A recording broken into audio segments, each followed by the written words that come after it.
মেয়ে মানেই যোদ্ধা, মেয়েদের একটা সুপার পাওয়ার আছে, ওরা একসাথে রান্না করতে পারে, বাচ্চার খোঁজ নিতে পারে, ফোনে শ্বশুর শাশুড়ির সাথে কথা বলতে পারে, আবার এটাও মনে রাখতে পারে যে আজকে কার জন্মদিন, কালকে কার কারণ কোনো মেয়ে বিবাহবার্ষিকী, চায় সব না কিছু তার একসাথে একটু করতে পারে।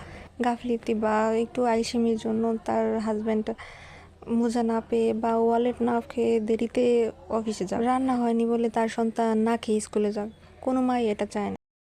যদি কখনো সময় হয়, এক কাপ চা বানিয়ে মায়ের হাতে দেখবেন, মায়ের মুখে একটা অন্যরকম হাসি আসছে। মেয়েরাও ক্লান্ত হয় কিন্তু বলে না, তাই আমাদেরকে বুঝে নিতে হয়।